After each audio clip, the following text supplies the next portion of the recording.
जो हमारा टॉपिक है वो गुर्जर प्रतिहार वंश, जो प्रारंभिक और मुख्य परीक्षा के लिए एक महत्वपूर्ण टॉपिक है। इसको डिस्कस कर रहे हैं हम। जो है देखिए, गुर्जर प्रतिहार वंश उत्तर भारत की राजनीति में गुर्जर प्रतिहार वंश का जो महत्व वो तीन बातों में समझा जा सकता है। तीन बात कौन कौन सी है? देखिए, एक तो है हमारा हर्ष के बाद भारत में राजनीतिक एकता स्थापित करने का प्रयास किया गया। दूसरी बात है अरबों का सिंध से आगे न बढ़ने देने का प्रयास। तीसरी बात क्या थी इसमें? जो है कन्नौज पर अंतिम रूप से अधिकार करके उत्तर भारत के मध्यवर्ती और पश्चिम भागों के विस्तृत क्षेत्र पर अधिकार करना था। ये जो है मतलब गुर्जर प्रतिहार का इस बात इन चीजों के लिए महत्व तो समझा जाता है। क्यों? गुर्जर प्रतिहार ने क्या कहता है, मतलब जो है हर्ष के बाद राजनीतिक एकता स्थापित करने का पूरा प्रयास किया। दूसरी बात, अरबों को सिंध से आगे बढ़ने न दिया। और तीसरी बात देखिए, कन्नौज पर अंतिम रूप से अधिकार करके उत्तर भारत के मध्यवर्ती और पश्चिम भागों में विस्तृत क्षेत्र पर इसने गुर्जर प्रतिहार वंश ने अधिकार कर लिया। अब देखिए यहाँ पर देखिए, हरिश्चंद्र को प्रतिहार वंश का जो है संस्थापक माना जाता है। अब देखिए मतलब जो है, लेकिन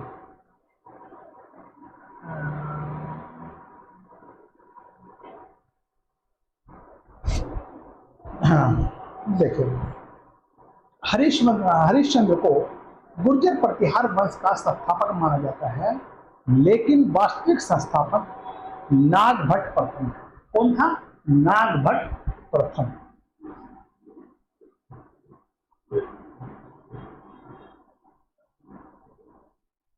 नागभट्ट प्रथम, जिसका जो शासनकाल था 730 से लेकर 756 ईस्वी।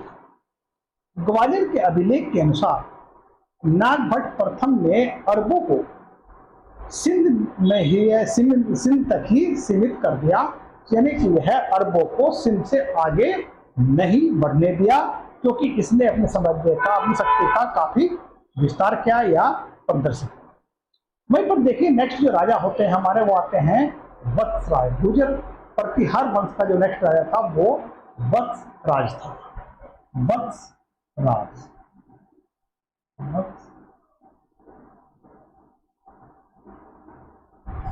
अब वत्सराज जो है इसका शासनकाल टाइम देखिए आप जो है वो है, देखिए आप जो है 1778 से 1805 ईस्वी। गुर्जर प्रतिहार वंश का पहला शासक था जिसने त्रिपक्षीय संघर्ष की शुरुआत, यानी कि गुर्जर प्रतिहार देखिए त्रिपक्षीय संघर्ष में तीन पावर लड़ा गया था। तीन कौन कौन थे? एक तो पाल शासक, दूसरे गुर्जर प्रतिहार वंश, तीसरे राष्ट्र।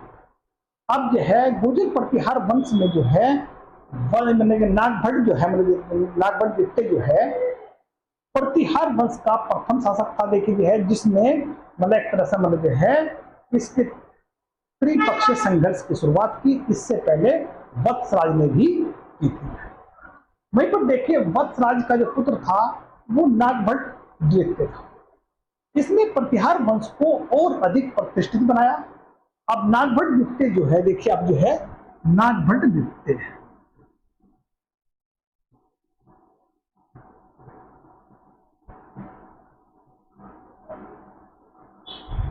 अब नागभट्ट द्वितीय की हम बात करते हैं। देखिए आप जो है इसने जो है अपनी पैतृक राजधानी उज्जैन को छोड़कर कन्नौज को उत्तर भारत की स्वर प्रमुख था सत्ता के रूप में शासन किया और कन्नौज को अपनी राजधानी बनाया। वहीं पर देखिए प्रभावक चरित्र के अनुसार नागभट्ट द्वितीय ने 1833 ईस्वी में गंगा के जल समाधि द्वारा अपने प्राण त्याग दिए थे।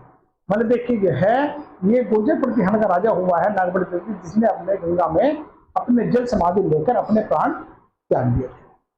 वहीं पर देखिए नागभट्ट द्वितीय के पुत्र रामभद्र की अल्प आयु शासन काल के बाद मिहिर भोज शासक बना, यानी मिहिर भोज अगला गुर्जर प्रतिहार का शासक हुआ, जिसका शासनकाल था 836 से 885 तक, यानी मिहिर भोज।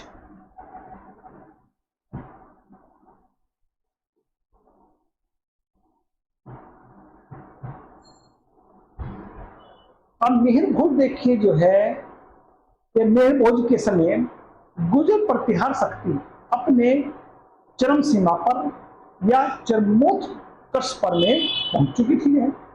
उसके राज्य क्षेत्र में पूर्वी पंजाब, अधिकांश राजपूताना, मालवा, सौराष्ट्र, अधिकांश उत्तर प्रदेश, ग्वालियर के क्षेत्र शामिल थे। अब देखिए मतलब जो है अरब यात्री जो है, इनका नाम था सुलेमान, जो अरब से आए थे, इसने 1851 में भोज प्रशासन और उसकी शक्तिशाली सेना की प्रशंसा की थी। सुलेमान ने भोज के राज्य को जिन्हा के आकार का बताया था। अभिलेख में भोज के कई उपाधियां मिलती हैं या कई विरुद्ध मिलते हैं, जैसे मिहिर भोज जो मिलता है वो ग्वालियर अभिलेख में मिलता है।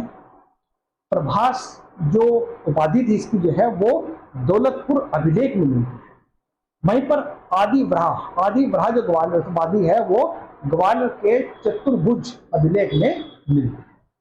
देखिए मिहिर भोज के बाद जो शासक आते हैं गुर्जर प्रतिहार वंश के, वो थे महेंद्रपाल।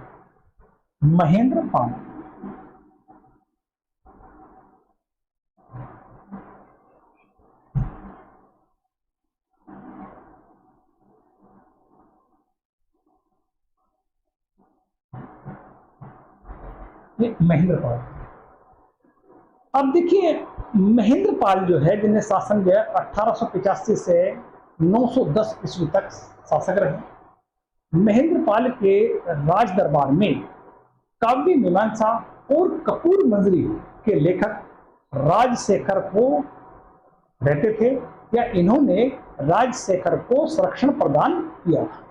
राजशेखर ने महेंद्रपाल को निर्भय नरेंद्र कहा है। महेंद्रपाल अकेला गुर्जर प्रतिहार शासक था जिसने अपने परंपरागत शत्रु पालों को उनके घर में घुसकर पराजित किया। मतलब देखिए महेंद्रपाल अकेला गुर्जर शासक था जिसने अपने शत्रु पालों के घर में घुसकर उन्हें हराया था या पराजित किया था। वहीं पर देखिए जो है राजशेखर जो महेंद्रपाल का गुरु था। कुछ अन्य महत्वपूर्ण रचनाएं भी इस प्रकार हैं कि जो है राजशेखर की विरदसाल, भंजिका, बाल रामायण, बाल भारत, प्रचंड पांडव, भुवन कोश और हरविलास। अब महेंद्रपाल के बाद जो है द्वितीय भोज शासक बनते हैं। फिर उसी के बाद महिपाल प्रथम 1912 से 1943 तक शासक बनते हैं, यानी इन्होंने इतना शासन किया जिसने राष्ट्रकूट आक्रमण के समय प्रयाग में शरण ली। अंतिम प्रतिहार शासक जो था वो था मतलब एक राज्यपाल के समय में 1018 यानी 1018 ईस्वी में महमूद गजनवी ने कन्नौज पर आक्रमण किया। महमूद गजनवी के आक्रमण का प्रतिरोध किए बिना ही राज्यपाल कन्नौज छोड़कर कहीं अज्ञात स्थान पर चला गया था या पलायन किया था। मतलब देखिए जो है अंतिम प्रतिहार शासक में एक राज्यपाल के समय में 1018 ईस्वी में मोहम्मद गजनवी ने कन्नौज के आक्रमण किया और महमूद के आक्रमण का प्रतिशोध किए बिना ही राज्यपाल कन्नौज छोड़कर कहीं अज्ञात स्थान पर पलायन कर गया या चला गया। कालांतर में चंदेल शासक गंड और उसके पुत्र विद्याधर ने राज्यपाल की इसलिए हत्या कर दी क्योंकि उसने महमूद गजनवी से बिना युद्ध किए ही मैदान छोड़कर भाग गया। इसने हत्या की इनकी राज्यपाल की, मतलब चंदेल शासक गंड और उसके पुत्र विद्याधर ने। महमूद गजनवी ने 1019 में त्रिलोचन पाल और 1036 में अंतिम गुर्जर प्रतिहार शासक यशपाल को पराजित किया। यानी कि यह अंतिम गुर्जर प्रतिहार शासक कौन था? यशपाल।